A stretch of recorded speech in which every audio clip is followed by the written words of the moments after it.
বিএনপির কোন নেতৃত্ব সবচেয়ে বেশি সাইবার হ্যারাসমেন্টের শিকার হন? সালাউদ্দিন আহমেদ ভাই সবচেয়ে বেশি সাইবার হ্যারাসমেন্টের শিকার হচ্ছেন। প্রথম আলোর একটি ফোল্ডারে সালাউদ্দিন আহমেদ ভাইয়ের নাম বিকৃতভাবে লিখে রেখেছিল একজন সাংবাদিক, সেইভাবে ওয়েবসাইটে আপলোড হয়েছে। আচ্ছা, সালাউদ্দিন আহমেদ ভাইয়ের এই জায়গায় কোনো হাত আছে যে ওই সাংবাদিক তার মানসিক অবস্থা অনুযায়ী সালাউদ্দিন আহমেদ ভাইয়ের নাম বিকৃত করে লিখেছে এবং সেটা ওয়েবসাইটে ওইভাবে এসেছে? সালাউদ্দিন আহমেদ ভাইয়ের কি করণীয় ছিল? ওই গণমাধ্যম সেই সাংবাদিককে এই বিকৃত মন মানসিকতার জন্য তাদের সঙ্গে চাকরিতে রাখবেন না, তাদের সঙ্গে কাজ করবেন না, তাদের একান্ত ইচ্ছা। সামগ্রিকভাবে সালাউদ্দিন ভাইকে নিয়ে হ্যারাসমেন্ট শুরু হয়েছে। এই হ্যারাসমেন্ট গুলো কারা করেন? আমরা খুব শুরুর দিকে যদি যাই, পিনাকি দাদা, ইলিয়াস ভাই, তারা এই হ্যারাসমেন্টটা করেন। আমরা পিনাকি দাদা যে হ্যারাসমেন্ট গুলো করেন, একটা গুরুত্বপূর্ণ ক্লু ছিল তার, যে সালাউদ্দিন ভাই শিলংয়ে কেন লুঙ্গি পরে আছে। অদ্ভুত না? সালাউদ্দিন ভাই শিলংয়ে লুঙ্গি পরে আছেন কেন? এই প্রশ্নের উত্তর কিভাবে আপনারা দিবেন বলেন তো? সালাউদ্দিন ভাই বা এই উত্তর কিভাবে দিবে? পিনাকি দাদা একজন নারীর চোখের টিপে তার প্যান্টটা খুলে দিয়েছেন, উলঙ্গ অবস্থায় ভিডিওতে এসেছেন, ছবি আছে। সেই ভিডিওগুলো যার আছে, এরকম বিকৃত মন মানসিকতা যার, তিনি সালাউদ্দিন ভাই নিয়ে প্রশ্ন করছেন শিলংয়ে সালাউদ্দিন ভাই কেন লুঙ্গি পরে আছেন। এবং ইলিয়াস সালাউদ্দিন ভাইয়ের নামে হানি ট্র্যাপ সহ বিভিন্ন গল্প সাজালো, কিন্তু কোনোটাই শেষ পর্যন্ত প্রমাণ করা গেল না। তাদের সঙ্গে সালাউদ্দিন ভাইয়ের পার্থক্য কি? সালাউদ্দিন ভাই 61 দিন জেল খেটে গুম অবস্থায় ভারতে পাওয়া যায় তাকে। ভারতে তাকে হাসপাতালে ভর্তি করা হয় এবং উনি কারাগারে ছিলেন সেখানে। এই হলো সালাউদ্দিন ভাইয়ের একটা অবস্থা। সেখানে দীর্ঘদিন মামলা লড়াই করেছেন। বাংলাদেশে আসা তার জন্য নিষেধ ছিল, ভারত ত্যাগের নিষেধাজ্ঞা ছিল সেখানে। অন্যদিকে পিনাকি ভট্টাচার্যের কথা বলছি, যে বাংলাদেশে না থেকে বাংলাদেশকে নিরাপদ মনে না করে ভারতে চলে গিয়েছিল। বাংলাদেশ তার জন্য নিরাপদ না, ভারত তার জন্য নিরাপদ। তাহলে দুইজন ব্যক্তির নাম বলছি, একজনকে ভারত গুম করেছে, আর একজন পিনাকি ভট্টাচার্য, যাকে ভারত নিরাপদে আশ্রয় দিয়েছিল। সেই পিনাকি ভট্টাচার্য, সেই ইলিয়াস, তারা সালাউদ্দিন ভাইকে ভারতের দালাল বানাতে চান। কেন এই কাজটি করা হয় বিএনপি নেতৃত্বের দিকে?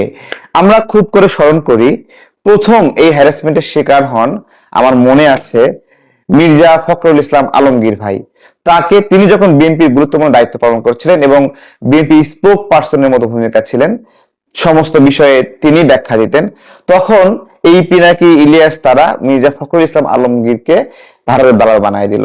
এবং যখন মির্জা ফখরুল ইসলাম আলমগীর ভাই একটু কম কথা বলা শুরু করলেন, শারীরিক কন্ডিশন, বার্ধক্য, বিভিন্ন কারণে, তখন যখন উনি ব্যাকফুটে গেছেন, তখন কিন্তু তাকে নিয়ে বলা বন্ধ করে দিয়েছে। এরপরে কথা বলা শুরু করেছিলেন কিছুটা মাঠ পর্যায়ে। সালাউদ্দিন ভাই তখনও দেশে আসেননি। আমির খসরু ভাই ভারতের প্রতিনিধির সঙ্গে একটা মিটিং করেছে। সেই মিটিং এর একটা ছবি দিয়ে তাকে ভারত দালাল বানানো হয়েছে। এবং যখন উনি কথা বলা বন্ধ করেছেন, এরপরে সালাউদ্দিন ভাই কথা বলা শুরু করলেন, তখনও সালাউদ্দিন ভাইকে আবার ভারতের দালাল বানানো হলো। সামগ্রিকভাবে জাতীয়তাবাদী দলের নেতৃবৃন্দের মধ্যে যারা যখনই গুরুত্বপূর্ণ ভূমিকা পালন করেছে, একটা চক্র, জামাত শিবিরের একটা চক্র, তারা তাকে ভারতের দালাল বানানোর চেষ্টা করেছে। বাস্তবতা কি? বাস্তবতা হলো, আমরা দেখলাম যে এইদিকে জামাতের আমির শফিকুর রহমান, তিনিও ভারতের সঙ্গে মিটিং করেছেন, 6 মাস গোপনে রেখেছিলেন। যখন রয়টার্স তাকে প্রশ্ন করেছে, কারণ রয়টার্স সব জেনেই প্রশ্ন করেছে যে ভারতের সঙ্গে আপনার মিটিং হয়েছিল, তখন সে প্রকাশ করেছে। তার আগ পর্যন্ত সে লুকিয়ে রেখেছিল। তো যারা এইভাবে লুকিয়ে রাখে, তারা ষড়যন্ত্রমূলক ভাবে বিএনপি নেতৃবৃন্দকে আবার ভারতের দালাল বানানোর চেষ্টা করে। এর আগে আমরা একটু স্পষ্ট করি, রুমিন ফারহানা আপু যখন বিএনপির বিষয়গুলোতে ব্যাপকভাবে যুক্তিতর্ক দিয়ে কথা বলতেন এবং তিনি অন্যায়ভাবে বিভিন্ন ভিন্ন মতের রাজনীতি ব্যক্তিদেরকে আটক, গ্রেপ্তারের বিরুদ্ধে কথা বলছিলেন, তখন রুমিন ফারহানা আপুকেও স্যাবোটেজ করা হয় এবং তাকে ভারতের দালাল বানানো হয়, এবং তার পক্ষে যদি কেউ কথা বলে সেও ভারতের দালাল হয়ে যায়। কিন্তু যখন রুমিন ফারহানা আপু স্বতন্ত্রভাবে নির্বাচন করলেন, তখন থেকে তাকে ভারতের দালাল বলা বন্ধ হয়ে গেছে। সুতরাং এই যে সালাউদ্দিন ভাইকে যে স্যাবোটেজ করছে, সালাউদ্দিন ভাইকে বারবার দালাল বলছে, যারা এটা বলছে তারা কি সালাউদ্দিন ভাইয়ের যোগ্যতার আশেপাশেও আছে? আমার খুব মনে পড়ে যখন সংস্কার কমিশনে আমরা আলোচনা করছিলাম, যখন আলী রিয়াজ সাহেব অথবা আপনার সুশাসনের জন্য নাগরিক তারা বা বিভিন্ন রাজনৈতিক দলেরা কোনো বিষয়ে বুঝতে পারছেন না, তখন সেই বিষয়গুলো পরিষ্কার করতেন সালাউদ্দিন আহমেদ ভাই। এবং সালাউদ্দিন আহমেদ ভাই একটা চলন্ত লাইব্রেরি, চলন্ত সংবিধানের বিশেষজ্ঞ, যাকে আপনি যেই প্রশ্ন করবেন সেই প্রশ্নগুলো উত্তর দিতে পারে। এবং দেখুন, একটা ছোট্ট প্রশ্ন যে রাষ্ট্রপতি কেন ভাষণ দিবে, রাষ্ট্রপতি ভাষণ বয়কট করলো জামাত, এই বিষয়ে জামাত আবার 50 ঘন্টা এর ব্যাখ্যা করতে চাইলো, তারা কথা বলবে এই বিষয়ে। তখন সালাউদ্দিন ভাই কি উত্তর দিয়েছিলেন, যেই বিষয়ে আপনারা বক্তব্যই শুনলেন না সেই বিষয়ে আপনারা 50 ঘন্টা আলোচনা করেন, এবং সেই সেই জায়গাটাতে ব্যাখ্যা কিরকম ছিল। এবং সবচেয়ে গুরুত্বপূর্ণ বিষয় সংবিধান বিষয়ে যে বলেছিল যে সংবিধান অনুযায়ী শেখ হাসিনা 29 সাল পর্যন্ত ক্ষমতায় আছে, এটার ব্যাখ্যা উনি কিভাবে দিয়েছিলেন, যে শেখ হাসিনা বাংলাদেশ থেকে চলে গেছে তখন আপনারাই রাষ্ট্রপতির কাছে গেছেন, একটা নির্দিষ্ট ধারা অনুযায়ী আপনারা ব্যাখ্যা চাইছেন, রাষ্ট্রপতি সেই অনুযায়ী অন্তর্বর্তীকালীন সরকার গঠন করে দিয়েছে, আপনারা শপথ করেছেন, আপনারা সরকার চালাইছেন, এবং এখন এসে বলছেন শেখ হাসিনা 29 সাল পর্যন্ত ক্ষমতায় আছে। সামগ্রিকভাবে সালাউদ্দিন ভাইয়ের মেধা, প্রজ্ঞা, যোগ্যতা, তার সঙ্গে প্রেরণা উঠে তাকে বিভিন্নভাবে মিথ্যা তথ্য দিয়ে সাবোটেজ করেছে। এবং তার শেষ পর্যায়ে আমরা দেখলাম যে প্রথম আলোর একটা ফোল্ডারে তার নাম কি নামে লেখা আছে, প্রথম আলোকে কিন্তু তারা খুবই ঘৃণা করে। তাহলে প্রথম আলোর ফোল্ডারে এইরকম লেখা থাকাতে তাদের খুশি হওয়ার কথা, এবং তারা খুশি হয়ে এখন সালাউদ্দিন ভাইয়ের দায় কোথায়, এখানে সালাউদ্দিন ভাইয়ের দোষ কোথায়, এই পুরো ঘটনায় কোনো দোষ নাই, কিন্তু সালাউদ্দিন ভাইকে ধাক্কা মারতে ভালো লাগে। কারণ সালাউদ্দিন ভাই তার মেধা, যোগ্যতা, বুদ্ধিতে কথা বলেন, তিনি আগ্রাসী না, তিনি হিংস্র না, সুযোগ পেয়ে বসেন। এই সুযোগগুলো যখন মির্জা ফখরুল ইসলাম আলমগীর ভাই ছিলেন তার উপর তারা প্রয়োগ করেছে, এইটা আমির খসরু ভাইয়ের উপর প্রয়োগ করেছে, এইটা রুমিন ফারহানের উপর প্রয়োগ করেছে, এবং এইটা সামনে বিএনপিতে আরো কেউ যদি গুরুত্বপূর্ণ ভূমিকা পালন করে তার ক্ষেত্রে তারা প্রয়োগ করবে। তারা তো পারলে তারেক রহমানকেও ভারতের দালাল, আমাদের মাননীয় প্রধানমন্ত্রীকে ভারতের দালাল বানাই দিতে চায়, কিন্তু তাকে তো আবার মানে এটা বানানো সহজ না, কারণ তার বাবা তো জিয়াউর রহমান, শহীদ প্রেসিডেন্ট জিয়াউর রহমান, তার মা বেগম খালেদা জিয়া, যারা ভারতের পিঠে চাবুক মেরে অভ্যস্ত।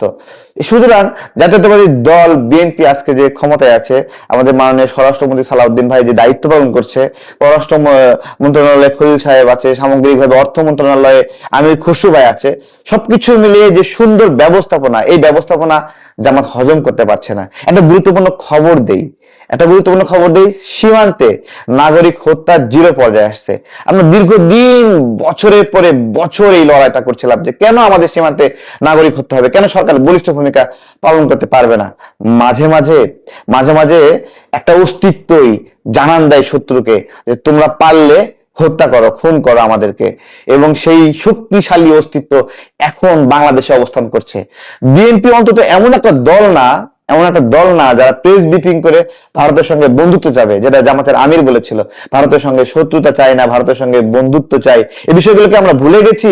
নাকে খড় দিয়ে 28 আগস্ট 2024 সালে জামাত সংবাদ সম্মেলন করে ভারতের সঙ্গে আপোষ করেছিল, এবং 31 তারিখে 31 আগস্ট 2024 ভারতের পক্ষ থেকে বলা হয়েছিল জামাতের বন্ধুত্বের আহ্বান তারা বিবেচনা করবে।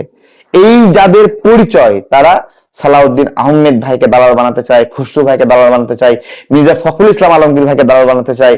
একটা সুন্দর বাংলাদেশ তৈরি করার পথে বাধা এই যে পিনাকি, এই ইলিয়াস, এই মববাজরা, এই মববাজরা মানুষকে ভারতের দালাল মনে করে, কিন্তু নিজেরা নিরাপদে ভারতে গিয়ে অবস্থান করেছিল, তাই নয় কি?